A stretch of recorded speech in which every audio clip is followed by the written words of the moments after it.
Assalamualaikum warahmatullahi wabarakatuh. Alhamdulillah rabbil alamin wassalatu wassalamu ala asyrafil anbiya'i wal mursalin sayyidina Muhammad wa ala alihi wa sahbihi ajma'in. Subhanaka la ilma lana illa ma 'allamtana innaka antal alimul hakim. Wala haula wala quwwata illa billahil aliyyil azim. Para penonton dirahmati Allah sekalian, khususnya kepada ahli jamaah Parti Islam se-Malaysia seluruh negara, saya mengambil kesempatan pada hari yang mulia ini untuk sama-sama mendekatkan diri dan bertakwa pada Allah Subhanahu Wa Taala di mana sahaja kita berada. Dan ketakwaan kepada Allah merupakan natijah daripada seluruh ibadah yang kita lakukan, khususnya ibadah puasa. Sebagaimana yang Allah Ta'ala sebut dalam Quran, Ya ayyuhallazina amanu kutiba alaikumus siyam kama kutiba alal ladzina min qablikum la'allakum tattaqun. Oleh kerana matlamat untuk mendapat ketakwaan kepada Allah melalui ibadah puasa, maka kita mengharapkan bahawa kita telah pun mendapat apa yang dijanjikan ataupun apa yang diharapkan oleh Allah Subhanahu Wa Taala melalui ibadah puasa, supaya kita bertakwa pada Allah. Oleh kerana itu kita dapati mereka yang menghargai sesuatu nikmat kerana dia mengetahui nilai sesuatu nikmat yang ada. Betapa mahalnya nikmat puasa yang dalamnya, nikmat Ramadan yang dalamnya Allah perintahkan puasa, Allah perintahkan jihad, Allah perintahkan sedekah, Allah mohon supaya kita lakukan pengampunan, mohon pengampunan Allah Subhanahu Wa Taala, rahmat Allah dan sebagainya. Oleh kerana Ramadan merupakan bulan yang dipenuhi dengan pelbagai ganjaran-ganjaran yang besar, maka tentulah orang yang mengetahui nilai sesuatu amalan, sesuatu perkara, dia akan menyayangi perkara tersebut. Sebab itulah kita dapati para sahabat, mereka sangat bersedih bila berakhir dengan Ramadan. Kenapa mereka bersedih? Kerana mereka tahu nilai Ramadan. Mereka tahu betapa hilangnya sesuatu yang sangat berharga. Dan tak mungkin, dan kita pun tak pasti apakah Allah Ta'ala lanjutkan usia kita hingga bertemu dengan Ramadan yang tempohnya setahun. Setahun ni macam-macam boleh berlaku. Maka kerana itu, saya sebut bahawa orang yang mengetahui nilai suatu perkara, bila perkara itu berakhir, maka dia akan rasa kehilangan yang amat sangat. Dia akan rasa sedih, dia menangis, dia duka cita. Kenapa? Kerana hilangnya sesuatu yang sangat berharga. Kepada ahli-ahli, khususnya di kalangan perjuangan Islam, Parti Islam se-Malaysia PAS, saya mengambil kesempatan untuk mengucapkan dan mendoakan agar semua kita istiqamah dalam perjuangan, sabar menghadapi pelbagai menah ujian dalam bentuk apa sekalipun yang kita ada, dan kita menyedari bahawa perjuangan ini suatu benda yang sangat panjang. Dia tidak berakhir dengan hanya kemenangan dalam kerajaan, tapi dia merupakan tanggungjawab kita yang berterusan mengajak manusia supaya beriman kepada Allah Subhanahu Wa Taala, membentuk sebuah masyarakat yang terlaksana nilai-nilai Islam dalam kehidupan masyarakat, dan sehingga terbentuk keluarga-keluarga dan pembentukan masyarakat hingga akhir terbentuk sebuah negara yang semua kita inginkan. Baldatun tayyibatun wa rabbun ghafur. Sebuah negara yang tayyibah, yang baik. Baik dari segi kehidupan ekonominya, kemasyarakatannya, kehidupan akhlaknya dan sebagainya. Dan wa rabbun ghafur, dan Allah Ta'ala mengampuni ahli negara tersebut. Dengan kata lain bahawa kenapa dia kaitkan dengan pengampunan Allah? Kerana pengampunan itulah mendatangkan rahmat Allah Subhanahu Wa Taala.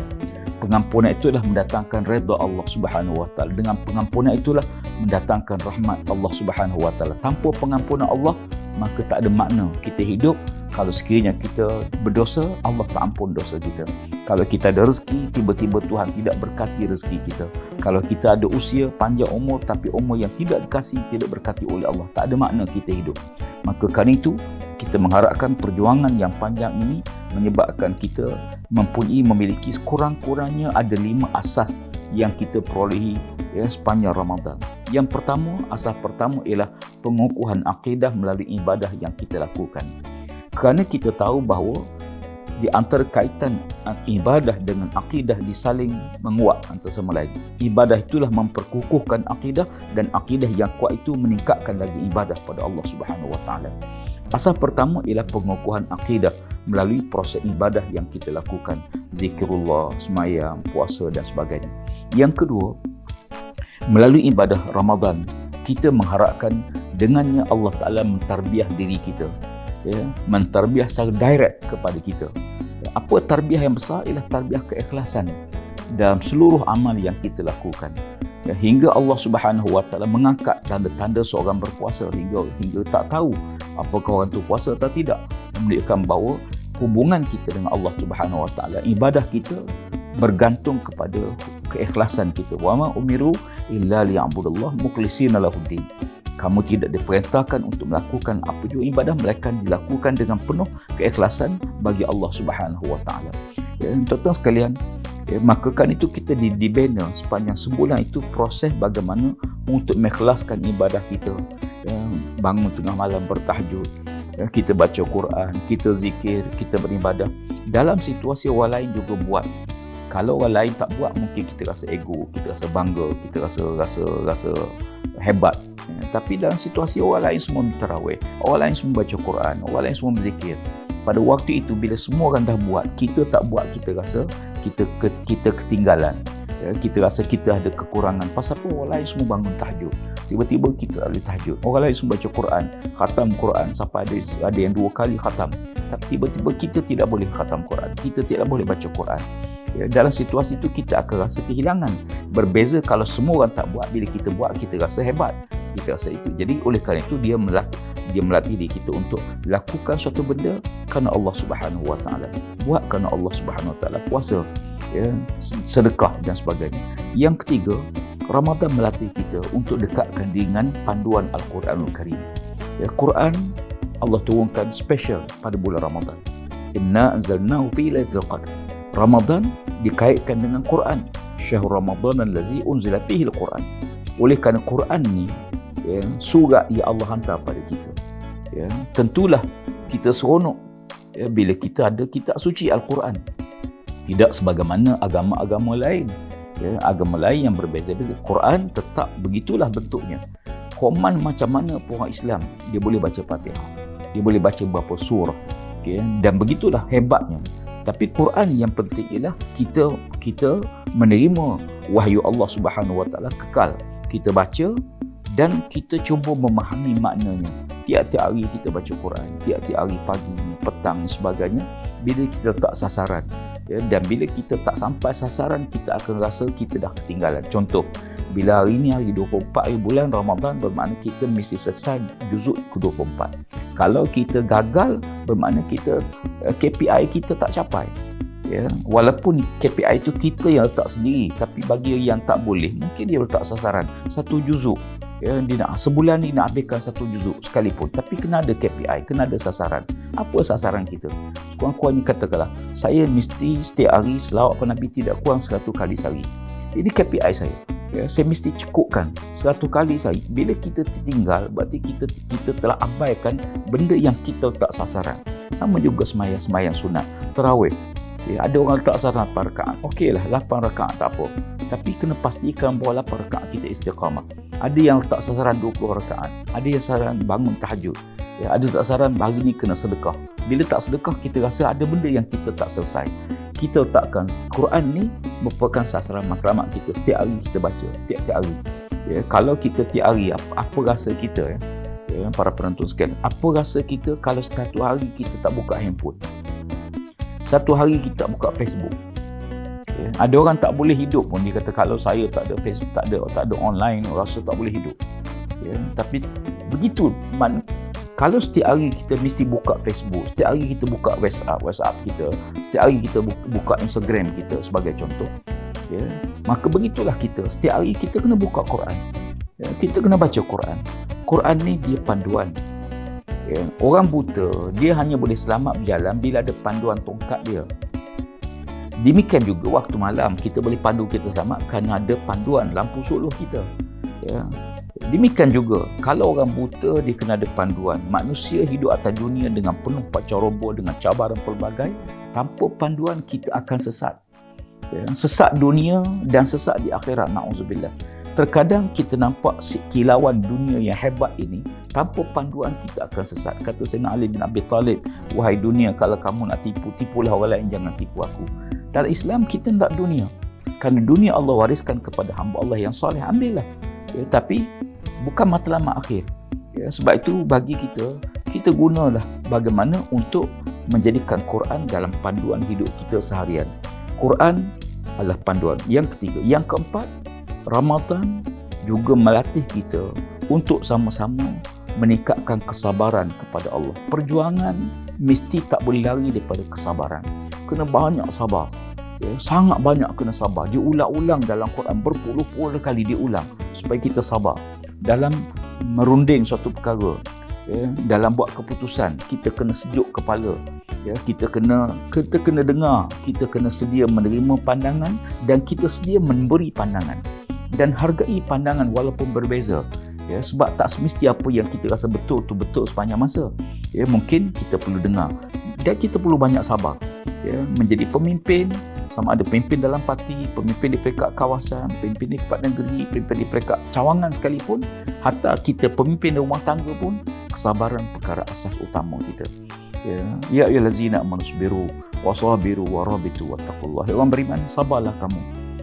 Dan sungguh-sungguh kamu kena sabar. Sabar dalam diri, sabar tak ada ancaman luar, sabar waktu taat, sabar waktu nak marah, sabar waktu mana kita tak ada maksiat pada Allah Subhanahu Wa Taala.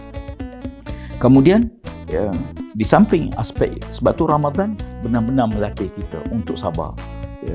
Sebab mungkin kerana kita berpuasa, sentimen kita pun berbeza, emosi kita juga berbeza.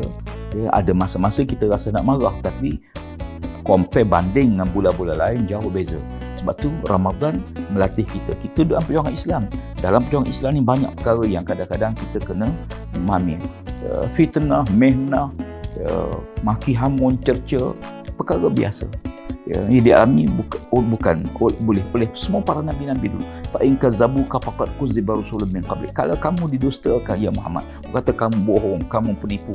Nabi Muhammad dituduh sebagai orang gila, dituduh sebagai tukang sihir, dituduh sebagai orang yang nakkan dunia, disuruhkan dengan gila, macam-macam tuduhan-tuduhan yang tidak.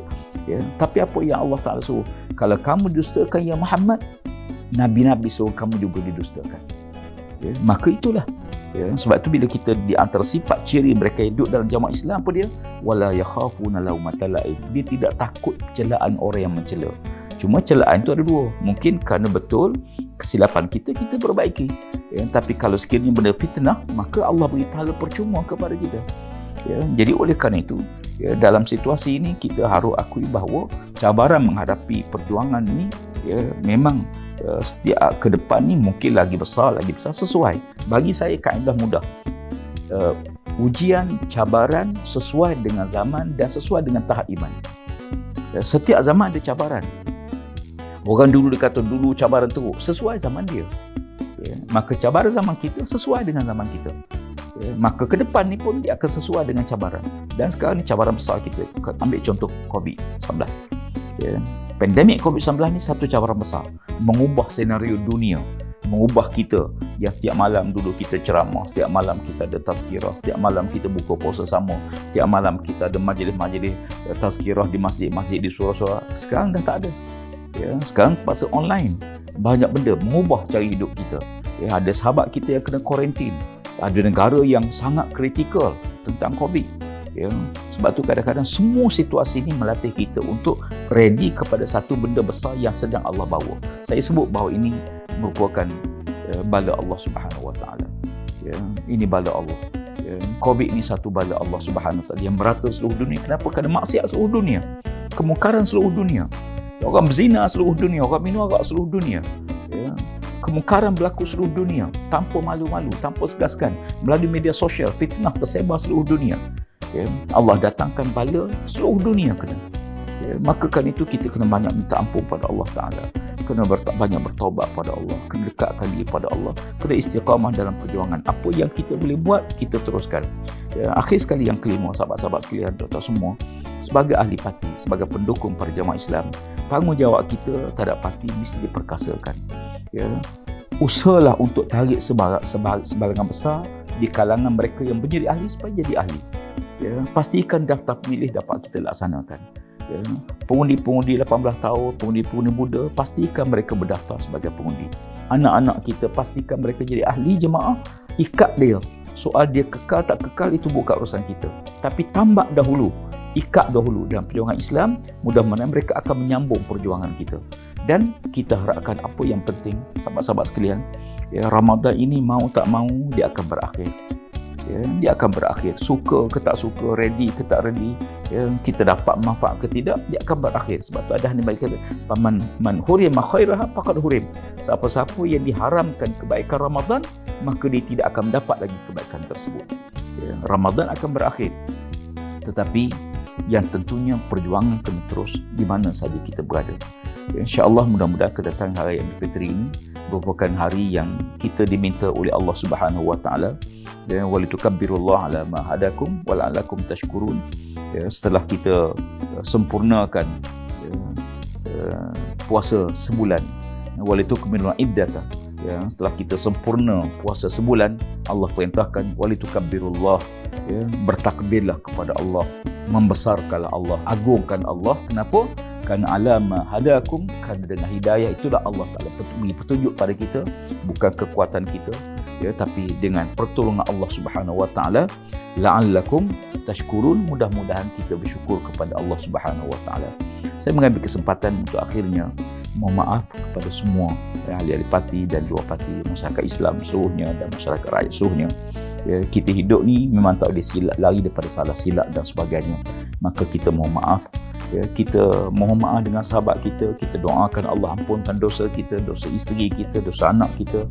Kita mohon pada Allah Ta'ala ampunkan dosa ibu kita, ayah kita, rakan-rakan yang mengenali kita, sahabat-sahabat yang selalu berjumpa kita, tahu bagaimana kita bukan berada di sini di atas medan merah, di atas susah payah perjuangan Islam.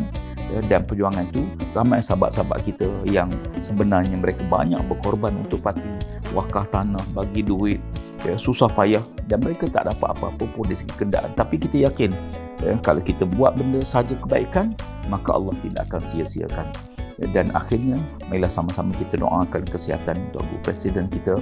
Semoga Allah Ta'ala beri kesihatan pada beliau, kesihatan pada sahabat-sahabat kita yang duduk dalam jemaah, yang berbagai-bagai. Ada yang positif COVID dalam hospital, ada yang kehilangan isteri dalam tempoh beberapa waktu ni, ada yang kehilangan ibu bapa. Mudah-mudahan Allah Ta'ala merahmati mereka semua, beri kesihatan pada yang sakit, beri kekuatan kepada yang lemah, dan beri bantuan kepada mereka yang memerlukan bantuan. Dan besar sekali Allah Ta'ala makbulkan doa dan hajat kita semua, insyaAllah. Ya, selamat Hari Raya Ma'azahir Batin. Kita berjumpa semula, ya, pada masa-masa akan datang. Siru ala barakatillah. Assalamualaikum warahmatullahi wabarakatuh.